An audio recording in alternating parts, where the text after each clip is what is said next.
इस वीडियो में हम एंजियोस्पर्म यानी आवृतबीजी पौधों की जड़ों की संरचना के बारे में समझेंगे। जैसा कि हम जानते हैं, जड़ें दो प्रकार की होती हैं, मूसला जड़ें और रेशेदार जड़ें। मूसला जड़ें द्विबीजपत्री पौधों में मिलती हैं, जैसे सूरजमुखी, जबकि रेशेदार जड़ें एक बीजपत्री पौधों में मिलती हैं, जैसे घास की जड़ें। जड़ें मृदा से पानी और पोषक तत्वों को अवशोषित करने का कार्य करती हैं। वे पौधे को एक स्थान पर बनाए रखती हैं, भोजन का भंडारण भी करती हैं और कुछ पादप वृद्धि नियामकों का भी उत्पादन करती हैं। जड़ों में जाइलम और फ्लोएम के संवहनी बंडल होते हैं, जो अरीय तरीके से एकांतर क्रम में व्यवस्थित होते हैं, जिसमें फ्लोएम परिधि की ओर और जाइलम केंद्र की ओर होता है। इस व्यवस्था को रेडियल यानी अरीय व्यवस्था कहा जाता है।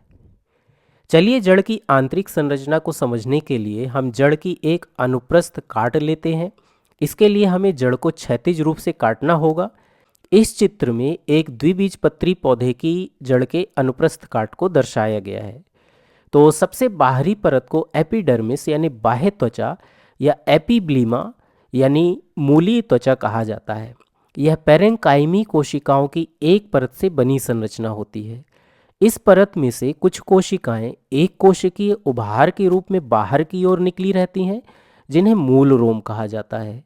ये मूल रोम जड़ के द्वारा पानी के अवशोषण के लिए आवश्यक सतही क्षेत्रफल को बढ़ा देते हैं। जड़ों में क्यूटिकल नामक मोमी परत नहीं होती है, जो प्रायः पत्तियों और तनों में पाई जाती है। क्या आप इसका कारण बता सकते हैं कि जड़ों में क्यूटिकल की परत क्यों नहीं होती है? एपिडर्मिस के नीचे कई परतों से बना कॉर्टेक्स यानी वलकुट होता है। यह कॉर्टेक्स गोलाकार पेरेंकाइमी कोशिकाओं से बना होता है और इन कोशिकाओं के बीच पर्याप्त अंतरा कोशिकीय स्थान भी होता है। यह कॉर्टेक्स पौधे को संरचनात्मक सहारा प्रदान करता है और जड़ों तक पोषक तत्व भी पहुंचाता है। इस कॉर्टेक्स की सबसे भीतरी परत को एंडोडर्मिस यानी अंतस्त्वचा कहा जाता है। यह अंतस्त्वचा बैरल के आकार की कोशिकाओं से बनी होती है और इसमें कोई अंतराकोशिकीय स्थान भी नहीं होता है। अंतस्त्वचा की कोशिकाओं से बनी अरीय भित्तियां, जिसका अर्थ है कि कोशिका के अंदर से बाहर की ओर जाने वाली भित्तियां, और स्पर्श रेखी भित्तियां, जो कोशिका की परिधि के किनारे किनारे मिलने वाली भित्तियां होती हैं, ये भित्तियां मोमी पदार्थ सुवरीन से ढकी होती हैं, जो कैस्पेरी पट्टियों के रूप में जमा होता है। ये पट्टियां पानी के लिए अपारगम्य होती हैं और कोशिका के भीतर पानी और आयनों के प्रवाह को बाधित करती हैं। अंतस्त्वचा के नीचे स्थित कोशिकाओं की परत को पेरिसाइकिल यानी परिरंभ कहा जाता है। यह परिरंभ जड़ों की द्वितीयक वृद्धि में भाग लेता है। द्वितीयक वृद्धि में संवहनी कैम्बियम का निर्माण होता है, जिससे जड़ों की चौड़ाई बढ़ जाती है। परिरंभ की कोशिकाएं संवहनी कैम्बियम की वृद्धि को प्रेरित करती हैं। याद रखें कि द्विबीजपत्री पौधों में एक प्राथमिक जड़ होती है, जिससे कई पार्श्व जड़ें भी निकलती हैं। इनमें पार्श्व जड़ों की वृद्धि भी परिरंभ की कोशिकाओं से होती है। जड़ों में संवहनी बंडल अंतस्त्वचा के भीतर स्थित होते हैं। जाइलम और फ्लोएम अरीय तरीके से एकांतर क्रम में व्यवस्थित होते हैं, जैसे यह जाइलम है और यह फ्लोएम है।